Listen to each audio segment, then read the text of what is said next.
નમસ્કાર ખેડૂત મિત્રો, સ્વાગત છે તમારું ખેડૂત ચેનલની અંદર। આજે તારીખ 27 જુલાઈ 2024 ને વાર શનિવાર। આજના થરાદ માર્કેટ યાર્ડના તાજા બજાર ભાવ। તો ખેડૂત મિત્રો, આજે થરાદ માર્કેટ યાર્ડની અંદર જીરુનો સૌથી ઊંચો ભાવ 5025 રૂપિયા જોવા મળી રહ્યું છે। ગઈકાલ કરતાં આજે સામાન્ય ઘટાડો જોવા મળી રહ્યો છે, પરંતુ જીરુની બજાર 5000 સુધી ટકેલી રહી શકે છે।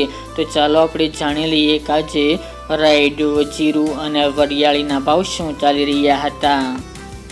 ખેડૂત મિત્રો, આજના થરાદ માર્કેટ યાર્ડના ભાવ જોઈએ તો જીરું 4000 થી 5025 રૂપિયા, રાયડો 1070 થી 1132 રૂપિયા, એરંડા 1180 થી 1215 રૂપિયા, ઈસબગુલ 2300 થી 2531 રૂપિયા, વરિયાળી 1000 થી 1310 રૂપિયા અને બાજરી 450 થી 480 રૂપિયા। તો ખેડૂત મિત્રો, આ તાજના થરાદ માર્કેટ યાર્ડના તાજા બજાર ભાવ।